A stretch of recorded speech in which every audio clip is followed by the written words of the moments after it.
And in last night's dramatic White House announcement, President Obama said the U.S. must step in to protect Americans and prevent a civilian massacre. And he insisted this is not a return to an all-out U.S. military involvement.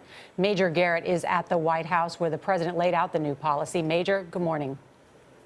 Good morning. The U.S. military is back in Iraq. For how long? No one here at the White House is prepared to say. The humanitarian mission has begun, and advisors say it could last for days, possibly longer. Hours ago, the first military airstrike hit Sunni militants, threatening U.S. personnel and Kurdish forces near Erbil.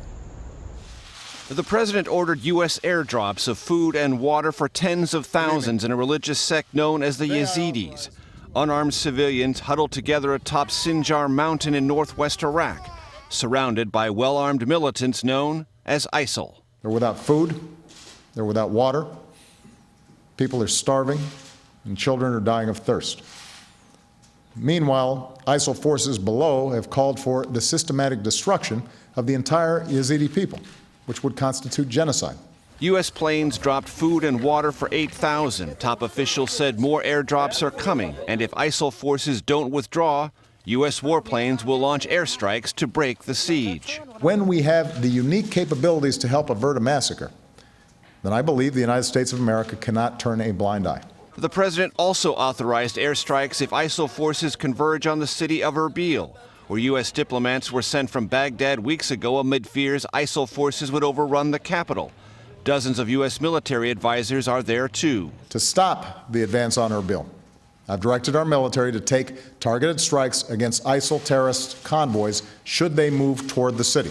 The Pentagon considers Erbil crucial to the fight against ISIL. Congressional sources told us the administration vowed an aggressive military effort to protect it. Aerial surveillance of ISIL will be constant. Fighter jets are poised to strike. But no U.S. combat forces are heading back to Iraq. I will not allow the United States to be dragged into fighting another war in Iraq. The only lasting solution is reconciliation among Iraqi communities and stronger Iraqi security forces. Senior officials describe the ISIL forces as swift, effective, and very well trained. So far, the Iraqi army and Kurdish forces have been no match for them. But the White House believes the Kurdish forces will rebound with the help of U.S. military air support. Even so, senior advisors here predict a very long military campaign. All right, Major, thank you.